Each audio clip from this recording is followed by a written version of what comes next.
Sebuah motor NMAX berhenti di dekatnya.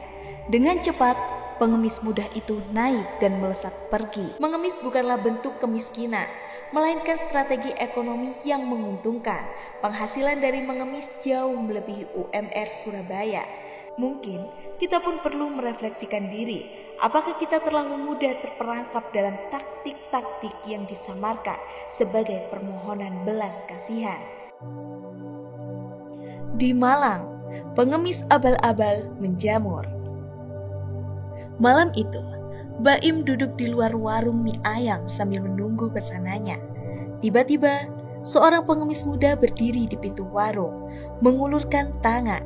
Sementara Baim mengenal sosok ini, seorang pria muda, bugar, dan tampak sehat yang setiap hari melintasi jalur Dinoyo, Telogomas, dan Sengkali.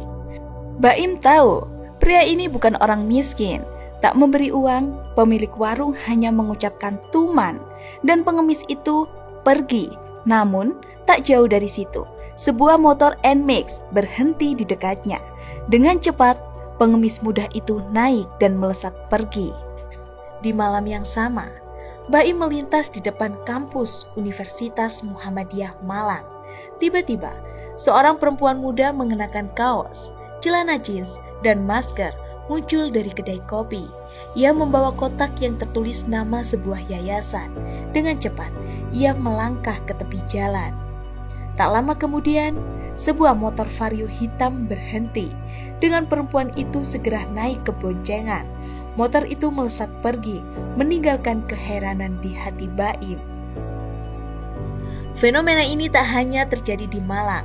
Di Desa Peragaan Daya, Sumeneb, penelitian Arzena Devita Sari mengungkapkan kenyataan mengejutkan. Mengemis bukanlah bentuk kemiskinan, melainkan strategi ekonomi yang menguntungkan. Penghasilan dari mengemis jauh melebihi UMR Surabaya. Dan banyak pengemis di desa ini memiliki rumah besar, kendaraan, bahkan hewan ternak. Di sana, pengemis bukan hanya cara untuk mendapatkan uang, melainkan sudah menjadi tradisi yang telah dilembagakan.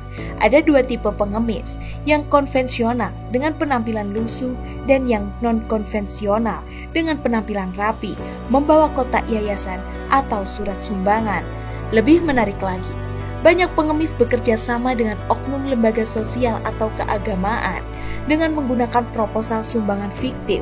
Mereka mendapatkan uang dari masyarakat yang merasa iba, sementara oknum lembaga juga mendapatkan keuntungan.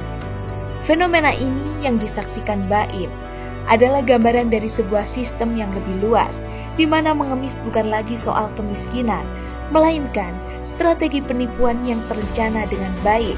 Banyak dari mereka yang menjalankan praktek ini sebagai mata pencaharian utama dengan keuntungan yang tak sedikit. Di desa-desa seperti Peragaan Daya, mengemis telah menjadi bagian dari budaya dan norma sosial yang diterima. Sebuah doktrin yang mungkin tampak aneh, tetapi kenyataannya telah melekat di banyak masyarakat. Laporan ini mengajarkan kita untuk melihat fenomena mengemis dari perspektif yang lebih luas. Masyarakat perlu lebih bijaksana dalam memberi bantuan dan memahami konteks sosial di baliknya. Mungkin kita pun perlu merefleksikan diri, apakah kita terlalu mudah terperangkap dalam taktik-taktik yang disamarkan sebagai permohonan belas kasihan. Jangan biarkan belas kasihan kita dimanfaatkan. Mungkin dalam cara tertentu, kita semua memiliki mental pengemis yang perlu kita refleksikan dan ubah. Mari kita mulai dengan memberikan bantuan yang lebih bijak, bukan sekedar belas kasihan. Untuk membaca informasi lebih lanjut, hanya di website getradius.id.